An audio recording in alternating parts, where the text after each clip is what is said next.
2021년 9월 23일 목요일입니다. 오늘 아침 우리에게 주신 하나님의 말씀은 로마서 15장 14절에서 21절까지 말씀입니다. 내 형제들아, 너희가 스스로 선함이 가득하고 모든 지식이 차서 능히 서로 권하는 자임을 나도 확신하노라. 그러나 내가 너희로 다시 생각나게 하려고 하나님께서 내게 주신 은혜로 말미암아 더욱 담대히 대량 너희에게 썼노니, 이 은혜는 곧 나로 이방인을 위하여 그리스도 예수의 일꾼이 되어 하나님의 복음의 제사장 직분을 하게 하사 이방인을 제물로 드리는 것이 성령 안에서 거룩하게 되어 받으실 만하게 하려 하심이라. 그러므로 내가 그리스도 예수 안에서 하나님의 일에 대하여 자랑하는 것이 있거니와, 그리스도께서 이방인들을 순종하게 하기 위하여 나를 통하여 역사하신 것 외에는 내가 감히 말하지 아니하노라. 그 일은 말과 행위로, 표적과 기사의 능력으로, 성령의 능력으로 이루어졌으며, 그리하여 내가 예루살렘으로부터 두루 행하여 일루리곤까지 그리스도의 복음을 편만하게 전하였노라. 또 내가 그리스도의 이름을 부르는 곳에는 복음을 전하지 않기를 힘썼노니, 이는 남의 터 위에 건축하지 아니하려 함이라. 기록된 바 주의 소식을 받지 못한 자들이 볼 것이요 듣지 못한 자들이 깨달으리라 함과 같으니라. 아멘. 신자는 예수 그리스도를 본받아서 서로의 부족함을 품고 용납해 주어야 합니다. 그래서 바울은 앞서 믿음이 강한 자가 약한 자의 약점을 품어주어야 한다는 점을 절개의 날이나 음식 규례를 들어 설명하였습니다. 왜 품어주어야 합니까? 바로 예수 그리스도께서 자기를 기쁘게 하지 아니하시고 부족하고 연약한 우리를 먼저 품어주셨기 때문입니다. 그러므로 예수님으로 인해 구원받은 신자는 예수님을 본받아 자기를 기쁘게 하는 삶을 살지 않고 이웃을 기쁘게 하기 위하여 서로를 용납하고 품어주며 선을 이루고 덕을 세우는 삶으로 하나님께 영광을 올려드려야 한다는 것입니다. 이어서 바울은 자신이 로마로 보내는 편지인 이 로마서를 쓴 것은 하나님의 전적인 은혜임을 고백하며 편지를 쓴 목적을 밝힙니다.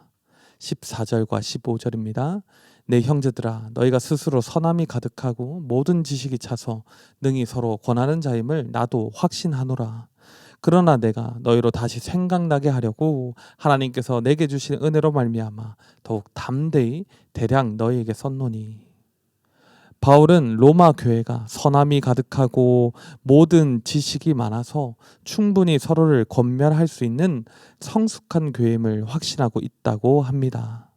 그럼에도 불구하고 그가 이 편지를 쓴 이유는 무엇이라고 합니까? 그들로 하여금 하나님께서 전적인 은혜로 바울에게 주신 복음을 다시 생각나게 하려는 것이라고 합니다. 바울이 받은 그 은혜는 무엇입니까? 16절입니다. 이 은혜는 곧 나로 이방인을 위하여 그리스도 예수의 일꾼이 되어 하나님의 복음의 제사장 직분을 하게 하사 이방인을 제물로 드리는 것이 성령 안에서 거룩하게 되어 받으실 만하게 하려 하심이라. 바울은 이방인의 사도로 부르심을 받았습니다. 그가 이전에 교회와 성도들을 핍박하던 자라는 것을 기억한다면 이는 정말로 엄청난 은혜로밖에는 말할 수 없을 것입니다.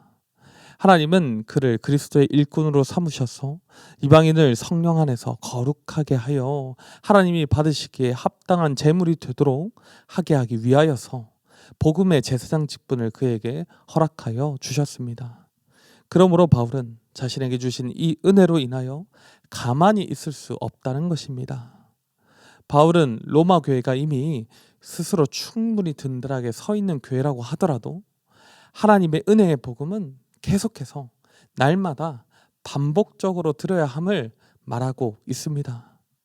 신자는 날마다 복음을 더욱 풍성하게 듣고 배울 때에 더욱 견고한 믿음으로 나아갈 수 있기 때문입니다. 그러므로 사랑하는 성도 여러분, 우리도 바울이 로마 교회에 편지를 보낸 목적을 보면서 다시 한번 하나님의 은혜의 복음을 묵상해 보기를 원합니다. 하나님에 대해 알면 알수록, 예수 그리스도와 성령님에 대해서 알면 알수록 더욱더 충만한 은혜를 경험하고 믿음이 세워지듯이, 우리가 복음에 대해서 더 알면 알수록, 깊어지면 깊어질수록 우리는 더욱더 충만한 은혜를 경험하게 되고 믿음이 굳건히 세워지게 될 줄로 믿습니다. 여러분, 복음이 무엇입니까? 죄인 중에 괴수라고 고백한 바울과 같은 이 몹쓸 죄인인 나를 하나님께서 전적인 은혜로 구원해 주신 사건 아닙니까? 이 은혜의 복음을 우리가 반복적으로 날마다 묵상하며 살아갈 때, 우리는 우리가 일상에서 만나는 사람들에게 하는 일들을 모인 공동체에서 은혜를 입은 예수의 일꾼에 합당한 삶을 살게 될 것입니다.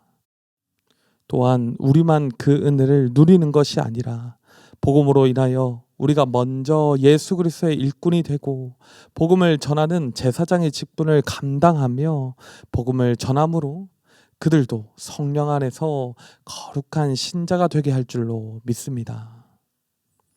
이어서 바울은 자신의 직분과 사역을 자랑스럽게 여긴다고 말하면서 이 모든 것의 원칙, 즉 자신의 선교 정책에 대해서 밝히고 있습니다. 먼저 17절에서 19절까지 내용을 살펴보면 바울은 복음을 전하는 자신의 일이 말과 삶의 행위와 표적과 기사의 능력으로 예루살렘을 시작으로 일루리곤까지 편만하게 전해졌다고 고백합니다. 바울은 자신이 주님의 종이요 복음의 도구로 사용되었음을 강조하며 이 일이 자신으로부터 이루어진 것이 아니라 전적으로 오직 성령의 능력이었음을 밝히고 있는 것입니다. 그는 이 엄청난 사역을 자랑스럽게 생각하면서도 결코 교만해지지 않았다는 것입니다. 그러나 그가 복음을 전하지 않았던 곳도 있었습니다. 그곳은 어디입니까? 20절에서 21절입니다. 또 내가 그리스도의 이름을 부르는 곳에는 복음을 전하지 않기를 힘썼노니 이는 남의 터 위에 건축하지 아니하려 함이라.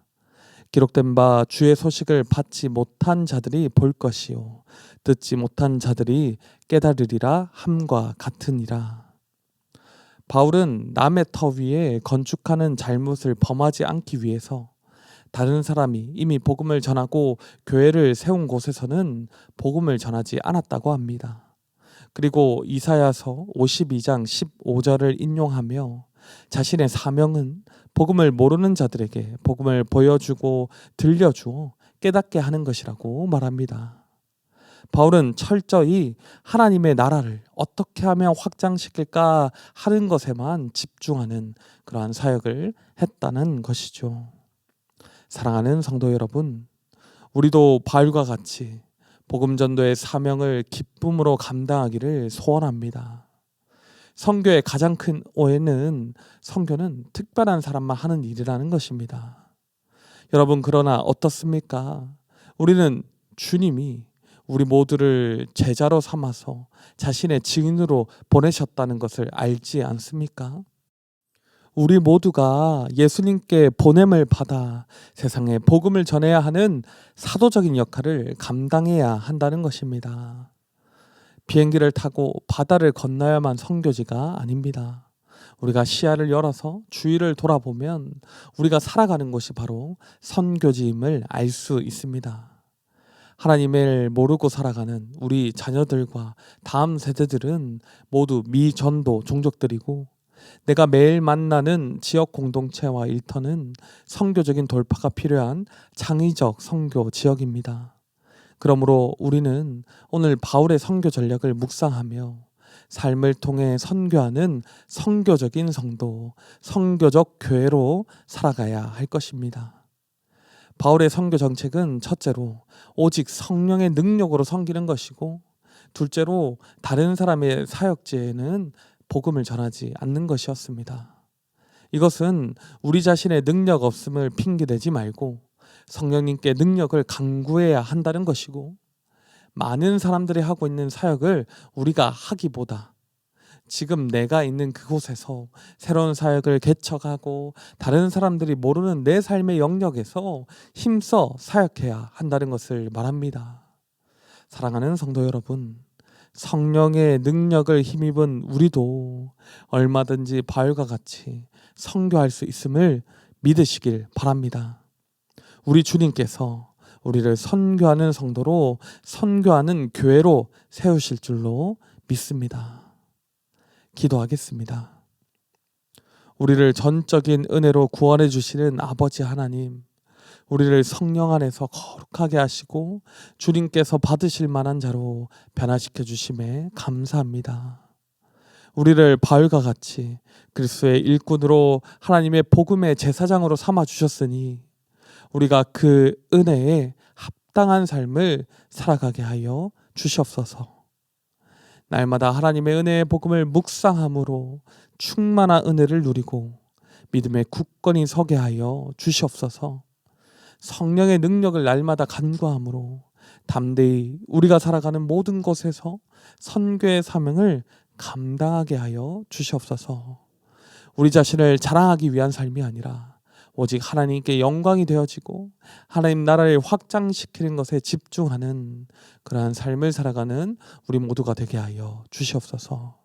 우리를 날마다 그렇게 변화시킬 줄로 믿사오며 우리 주 예수 그리스도의 이름으로 간절히 기도드립니다. 아멘. 이 시간 개인적으로 기도하실 때 오늘 나눈 말씀을 붙들고 기도하시고 주간 기도 제목을 따라서 훈련과 교육을 위해서 기도하겠습니다. 제자 훈련을 비롯한 평신도 훈련을 통하여 예수님 닮은 온전한 주님의 제자들이 세워지게 하여 주시옵소서. 특별히 코로나19로 인하여서 조정이 되어지고 새롭게 시작되는 훈련들에도 은혜를 허락하여 주시옵소서. 영아, 유치, 유년, 초등, 청소년, 어와나 같은 주일학교와 청년부가 어려운 상황에서도 예배를 소중히 여기며 신앙훈련을 꾸준히 감당하도록, 또한 담임 목사님과 모든 말씀 사역자들, 주일학교 교사들을 위하여 함께 기도하시고 코로나19 기도 제목을 따라서 시간 함께 간절히 기도하시겠습니다.